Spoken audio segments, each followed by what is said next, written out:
નમસ્તે મિત્રો, properties of જીચેમ્પેઇન્ટ ના ટ્યુટોરીયલમાં સ્વાગત છે. આ ટ્યુટોરીયલમાં આપણે શીખીશું પીરિયોડિક ટેબલ ટ્રેન્ડ્સ, રિએક્શનો બનાવવા, આર ગ્રુપ ક્વેરી ને સેટઅપ કરતા. આ ટ્યુટોરીયલ રેકોર્ડ કરવા માટે હું ઉપયોગ કરી રહી છું ઉબુન્ટુ ઓએસ આવૃત્તિ 1204, જીચેમ્પેઇન્ટ આવૃત્તિ 3.3/1210, જાવા આવૃત્તિ 7. આ ટ્યુટોરીયલના અનુસરણ માટે તમને જીચેમ્પેઇન્ટ કેમિકલ સ્ટ્રક્ચર એડિટર સાથે પરિચિત હોવા જોઈએ. જો નથી તો અમારી વેબસાઈટનો સંદર્ભ લો. ચાલો જીચેમ્પેઇન્ટ વિન્ડો પર જઈએ. યાદ કરો કે આપણે આપણી .jar ફાઈલ ડેસ્કટોપ પર સેવ કરી હતી. ટર્મિનલ ખોલવા માટે એકસાથે Ctrl Alt અને ટી કી દબાવીને ટર્મિનલ વિન્ડો ખોલો. ટાઈપ કરો સીડી સ્પેસ ડેસ્કટોપ અને એન્ટર દબાવો. ટાઈપ કરો જાવા સ્પેસ -jar સ્પેસ ./-3.3-1210.jar અને એન્ટર દબાવો. જીચેમ્પેઇન્ટ વિન્ડો ખુલે છે. ચાલો પીરિયોડિક ટેબલ ટ્રેન્ડ્સ ટેબલ સાથે શરૂઆત કરીએ. નીચેના ટૂલબાર મહત્વના એલિમેન્ટ બટન બતાડે છે. ટૂલબારની જમણી તરફે બે અધિક બટનો છે. Enter an element symbol via keyboard અને Select new drawing symbol from periodic table. Select new drawing symbol from periodic table button પસંદ કરો. ઇનબિલ્ટ પીરિયોડિક ટેબલ સાથે choose an element ખુલે છે. અહીં પીરિયોડિક ટેબલ ઓફ એલિમેન્ટ્સ આવું text લખેલ box જોઈ શકો છો. આ એક માહિતી આપનાર બોક્સ છે. આ માહિતી બોક્સ પસંદિત એલિમેન્ટની વિગતો દેખાડે છે. ઉદાહરણ તરીકે હું ઓક્સિજન પર કર્સર મૂકીશ. ઓક્સિજન વિશેની વિગતો માહિતી બોક્સમાં દેખાય છે. તે જ રીતે આપણે વિવિધ એલિમેન્ટ્સની વિગતો આ માહિતી બોક્સમાં જોઈ શકીએ છીએ. વિન્ડો બંધ કરવા માટે ક્લોઝ પર ક્લિક કરો. Enter an element symbol via keyboard button પર ક્લિક કરો. પેનલ પર ક્લિક કરો. Enter element ટેક્સ્ટ બોક્સ ખુલે છે. આપણે એલિમેન્ટ્સના સિમ્બોલને ટેક્સ્ટ બોક્સમાં ટાઈપ કરી શકીએ છીએ. ઉદાહરણ તરીકે હું ઝેનોન માટે xe ટાઈપ કરીશ. OK બટન પર ક્લિક કરો. પેનલ પર ઝેનોનનું સિમ્બોલ xe દેખાય છે. ઝેનોન ડાઇફ્લુઓરાઇડ XeF2 નું સ્ટ્રક્ચર બનાવીએ. એડિટ મેનુ પર જાઓ, પ્રેફરન્સ શોધો અને તે પર ક્લિક કરો. પ્રેફરન્સ વિન્ડો ખુલે છે. શો ઇમ્પ્લિસિટ હાઇડ્રોજન્સ જો ચેક હોય તો તેને અનચેક કરો. પ્રેફરન્સ વિન્ડો બંધ કરવા માટે OK પર ક્લિક કરો. ફ્લોરીન બટન પર ક્લિક કરો અને પછી સિંગલ બોન્ડ બટન પર ક્લિક કરો. ઝેનોન પરમાણુ પર કર્સરને મૂવ કરો. નોંધ લો કે એક નાનું વર્તુળ તેના પર દેખાય છે. ડાબુ માઉસ બટનને ક્લિક કરીને તેને પકડી રાખો. હવે પછી બે ઝેનોન ફ્લોરાઇડ બોન્ડ્સ દોરવા માટે તેને ડ્રેગ કરો. હવે હું ઝેનોન પરમાણુના પોપ-અપ મેનુ વિશે સમજાવીશ. ઝેનોન પરમાણુ પાસે કર્સરને મૂવ કરો, તેને પર જમણું ક્લિક કરો. ઝેનોન પરમાણુનું પોપ-અપ મેનુ ખુલે છે. અહીં હું આઇસોટોપ્સ, ચેન્જ એલિમેન્ટ અને પ્રોપર્ટીઝ વિકલ્પ વિશે સમજાવીશ. ચાલો પ્રથમ આઇસોટોપ્સ તરફે જઈએ. આઇસોટોપ્સ ઓફ ઝેનોન યાદી સાથે સબમેનુ ખુલે છે. આગળ હું ચેન્જ એલિમેન્ટ પાસે કર્સર મૂવ કરીશ.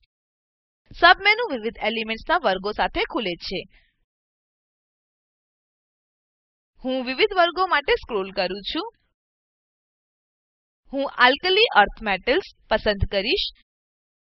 આલ્કલી અર્થ મેટલ્સ યાદીઓ ખુલે છે. યાદીમાં કેલ્શિયમ Ca પસંદ કરો.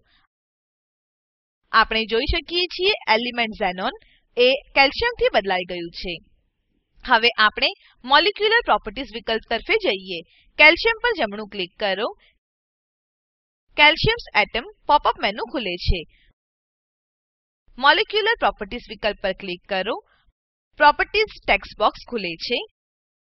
સંયોજનનું નામ કેલ્શિયમ ફ્લોરાઇડ તરીકે ટાઈપ કરો અને ઓક બટન પર ક્લિક કરો. સંયોજનનું નામ સ્ટ્રક્ચર નીચે દેખાય છે. ચાલો હવે ફાઇલ સેવ કરો. ટૂલબાર પર સેવ પર ક્લિક કરો. સેવ ડાયલોગ બોક્સ ખુલે છે. કેલ્શિયમ ફ્લોરાઇડ તરીકે ફાઇલ નામ ટાઈપ કરો. સેવ બટન પર ક્લિક કરો. હવે રિએક્શન કેવી રીતે બનાવવું તે શીખીએ. રિએક્શન બનાવવા માટે આપણને જોઈતા સ્ટ્રક્ચર બનાવવું જરૂરી છે. મેં જોઈતા સ્ટ્રક્ચર સાથે નવી વિન્ડો ખોલી છે.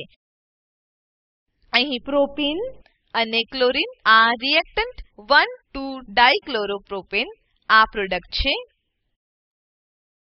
ડાબી બાજુએ ટૂલબાર પર રિએક્શન એરો બટન પર ક્લિક કરો. રિએક્ટન્ટ્સ અને પ્રોડક્ટ્સ ના વચ્ચે ક્લિક કરો. રિએક્શન બનેલ છે. હવે સ્ટ્રક્ચરને એક લાઈનમાં વ્યવસ્થિત મૂકીએ. સ્ટ્રક્ચરને વ્યવસ્થિત અલાઇન કરવા માટે ટૂલબારના ટોચે રીલેઆઉટ ધ સ્ટ્રક્ચર્સ બટન પર ક્લિક કરો. હવે આર ગ્રુપ ક્વેરી કેવી રીતે સેટઅપ કરવી તે જોઈએ. આર ગ્રુપ ક્વેરી શું છે? આર ગ્રુપ ક્વેરી માં રૂટ સ્ટ્રક્ચર અને સબસ્ટિટ્યુઅન્ટ્સ નો સમાવેશ હોય છે.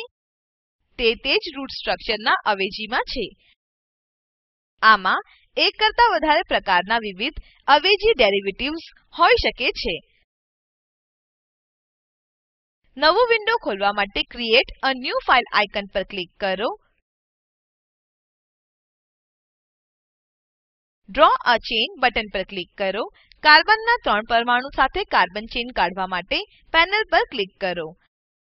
હવે કાર્બન ચેઇનને જોડાય એવા અવેજી બનાવીએ. ઉદાહરણ તરીકે બેન્ઝેને. ટૂલબારની જમણી બાજુએ બેન્ઝેને રિંગ પર ક્લિક કરો. પેનલ પર ક્લિક કરો. ચાલો કાર્બન ચેઇન ટર્મિનલ કાર્બન પરમાણુને R1 તરીકે લેબલ કરો. ટર્મિનલ કાર્બન પરમાણુ પર જમણું ક્લિક કરો. એટમ પોપ-અપ મેનુ ખુલે છે. સ્યુડો એટમ્સ માટે સ્ક્રોલ કરો. સબ મેનુ ખુલે છે. R1 પસંદ કરો. હવે કાર્બન ચેઇનને રૂટ સ્ટ્રક્ચર તરીકે સેવ કરો. સિલેક્શન બટન પર ક્લિક કરો. રૂટ સ્ટ્રક્ચર પર ડ્રેગ કરીને તેને પસંદ કરો. આર ગ્રુપ્સ મેનુ પર જાઓ અને ડિફાઇન એએસ રૂટ સ્ટ્રક્ચર પસંદ કરો. સબસ્ટિટ્યુઅન્ટ સ્ટ્રક્ચરને નોટ ઇન આર ગ્રુપ તરીકે ઉમેરવામાં આવશે. સિલેક્શન બટન પર ક્લિક કરો. સબસ્ટિટ્યુઅન્ટને પસંદ કરો. આર ગ્રુપ મેનુ પર જાઓ અને ડિફાઇન એએસ સબસ્ટિટ્યુઅન્ટ પસંદ કરો. ઇનપુટ બોક્સ ખુલે છે. અહીં આર ગ્રુપ નંબર તરીકે 1 ટાઈપ કરો અને ઓક બટન પર ક્લિક કરો. સબસ્ટિટ્યુઅન્ટને R1 આ નંબર આપવામાં આવશે. રૂટ સ્ટ્રક્ચર પર સબસ્ટિટ્યુઅન્ટ R1 તે એસ્ટેરિસ્ક થી ચિન્હાંકિત કરવામાં આવશે. સબસ્ટિટ્યુઅન્ટ R1 ના સંલગ્ન કાર્બનના પરમાણુ એસ્ટેરિસ્ક થી કરવામાં આવશે. સિલેક્શન બટન પર ક્લિક કરો. રૂટ સ્ટ્રક્ચર અને સબસ્ટિટ્યુઅન્ટ R1 પસંદ કરો. આર ગ્રુપ્સ મેનુ પર જાઓ. જનરલ પોસિબલ કોન્ફિગરેશન એસડીએફ પસંદ કરો. સેવ ડાયલોગ બોક્સ ખુલે છે. આર ગ્રુપ તરીકે ફાઇલ ટાઈપ કરો. લોકેશન ડેસ્કટોપ તરીકે પસંદ કરો. સેવ બટન પર ક્લિક કરો. ટૂલબાર પર ઓપન આઇકન પર ક્લિક કરો. ઓપન ડાયલોગ બોક્સ ખુલે છે. ફાઇલ ઓફ ટાઇપ્સ માં ઓલ ફાઇલ પસંદ કરો. ડેસ્કટોપ પર ક્લિક કરો. ઓપન પર ક્લિક કરો. પછી સેવ આર ગ્રુપ ફાઇલ પર ક્લિક કરો. ઓપન બટન પર ક્લિક કરો. મેસેજ પોપ-અપ થાય છે. ઓક પર ક્લિક કરો. સ્ટ્રક્ચર સાથે આર ગ્રુપ ક્વેરી નવી ફાઇલ ખુલે છે. સ્ટ્રક્ચરને વ્યવસ્થિત દેખાવવા માટે ટૂલબાર પર રીલેઆઉટ ધ સ્ટ્રક્ચર બટન પર ક્લિક કરો. બતાવેલ સ્ટ્રક્ચર R ગ્રુપ સબસ્ટિટ્યુઅન્ટ બેન્ઝેને જોડાયેલા રૂટ સ્ટ્રક્ચર છે. ચાલો સારાંશ લઈએ. આ ટ્યુટોરીયલમાં આપણે શીખ્યા પીરિયોડિક ટેબલ ટ્રેન્ડ્સ, રિએક્શન દોરવા, R ગ્રુપ ક્વેરી સેટઅપ કરતા. અસાઇનમેન્ટ તરીકે વિવિધ પીરિયોડિક ટેબલ ટ્રેન્ડ્સ નું અન્વેષણ કરો અને તમારા પસંદનું રિએક્શન બનાવો. આ વિડિયો સ્પોકન ટ્યુટોરીયલ પ્રોજેક્ટનો સારાંશ આપે છે. જો તમારી પાસે સારી બેન્ડવિડ્થ ન હોય તો તમે વિડિયો ડાઉનલોડ કરી જોઈ શકો છો. Spoken tutorial project team spoken ટ્યુટોરીયલના ઉપયોગથી વર્કશોપનું આયોજન કરે છે. જેઓ ઓનલાઈન પરીક્ષા પાસ કરે છે તેઓને પ્રમાણપત્રો આપે છે. વધુ વિગતો માટે અમને લખો. સ્પોકન ટ્યુટોરીયલ પ્રોજેક્ટ જેને આઈસીટી એમએચઆરડી ભારત સરકાર મારફતે શિક્ષણ પર નેશનલ મિશન દ્વારા આધાર અપાયેલ છે. આ મિશન પર વધુ માહિતી આપેલ લીંક પર ઉપલબ્ધ છે. આઈઆઈટી બોમ્બે તરફથી ભાષાંતર કરનાર હું જ્યોતિ સોલંકી વિદાય લઉં છું. જોડાવા બદ્દલ આભાર.